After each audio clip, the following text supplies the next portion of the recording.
morning, ladies and gentlemen. So, we're looking at lesson 1.2.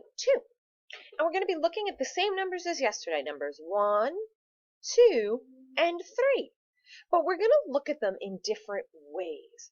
And we're going to see if we switch up how we write our numbers or how we place our counters, if that changes how many we have in all. So, I'm going to go ahead and put on my tool and to see if I have as much trouble as I had the last time, and I hope I don't. So boys and girls, you probably do not have your books today, which is not the perfect thing, but we can still watch our lesson and we can still try to figure out the skill. So I'm going to trace over these counters, and you can see if you're able to do that when you open the math book. So I traced 1, and this is 2. So I traced 2 counters. So down below I have bars. How many bars do you think I should color in to match the counters in the nest? I should color in 2 boxes or bars.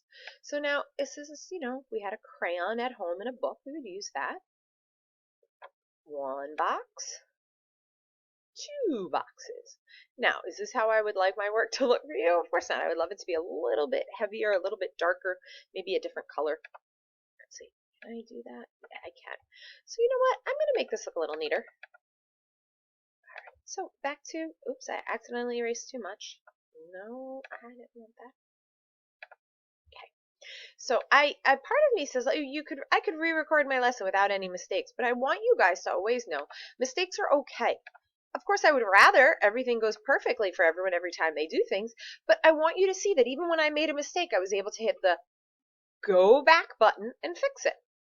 So now I took my pen and I made it a little bigger, a little wider a circle, so that when I fill in my boxes, it'll go a little easier. See, look, there we go. 1 box is mostly filled in. And now 1, 2. And you remember why we're coloring in 2 boxes? Do you remember why? Say it out loud right now. We're coloring in 2 boxes because there are 2 counters in the bird nest. So let's look at this bird nest. Oh, these counters aren't up and down. They're next to each other instead of up and down. Okay, so let's trace those counters and count them. 1 counter, 2 counters. That feels familiar, but it looks different. You know what? Let's color our boxes, our bars, to match. How many bars are we going to color? Well, let's see. 1. You can see the concentration on my face as I'm trying to do it perfectly. 2. So why do we color 2 boxes? Now, if you were in the classroom, someone would raise their hand and I would call on you. You could tell Mommy and Daddy what your guess is.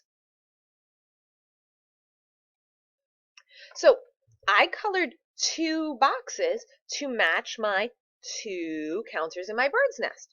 So ladies and gentlemen, on the first bird nest with the red bird, my counters are one on top of each other. And on my blue bird's nest, they're next to each other. So switching where I put my counters and how they look, did it change how many counters I have? How do you know that?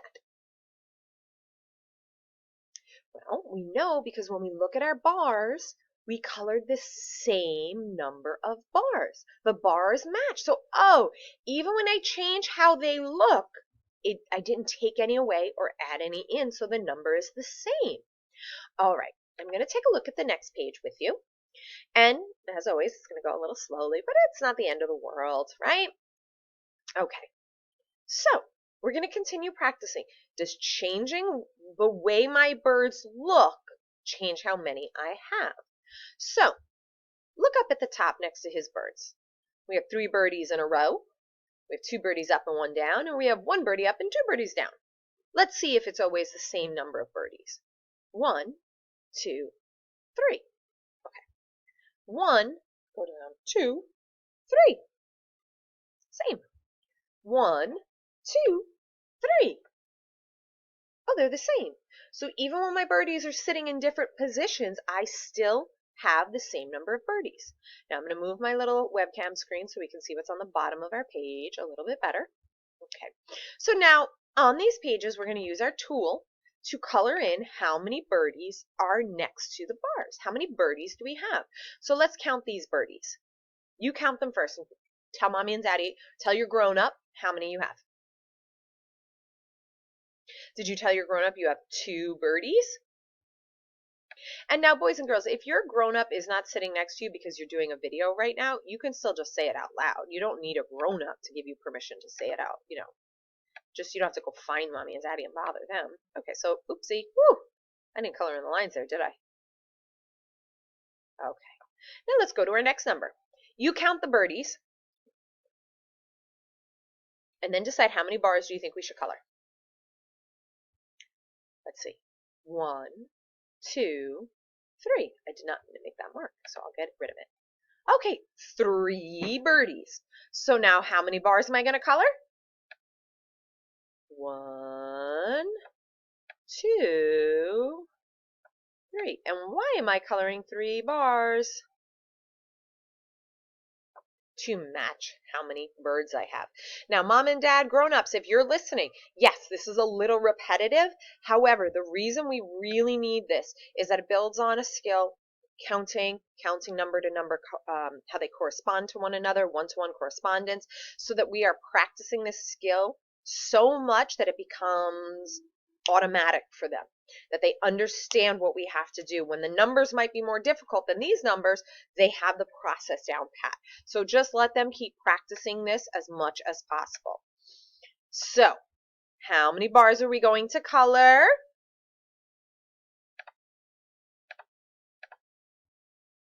1, 2, 3. Did you say all 3 bars?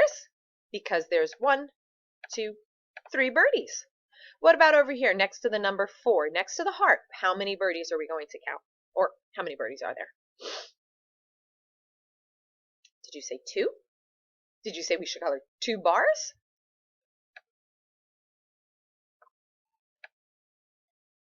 Oopsie. I hope you did say that because that's what we're doing. All right, ladies and gentlemen, what about high 5 next to the number 5?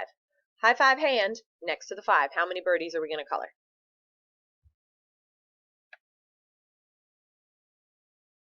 I said birdies, but it's bars, right? Bars. 1 bar. And why? Because there's 1 birdie. So ladies and gentlemen, you have a really great opportunity to get a chance to answer every question out loud, and you can say it to mommy and daddy and they can help you figure it out. Because in the classroom, you guys have to take turns.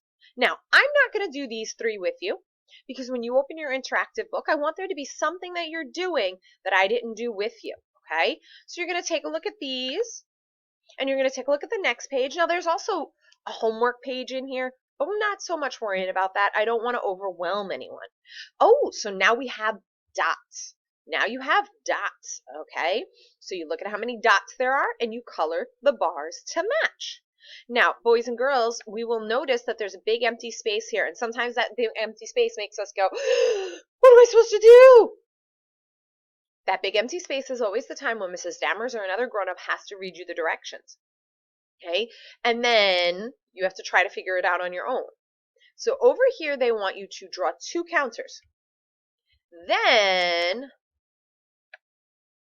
draw 2 counters another way. So you're not going to do the exact same thing, but you're going to have the same number of counters. So maybe you do them up and down and across. Maybe do them diagonal and diagonal. Maybe you're really more creative and think of something really cool. All right? Now I'm going to show you what the homework pages look like. Hopefully. Now, you'll see grown-ups, it says over here, homework and practice.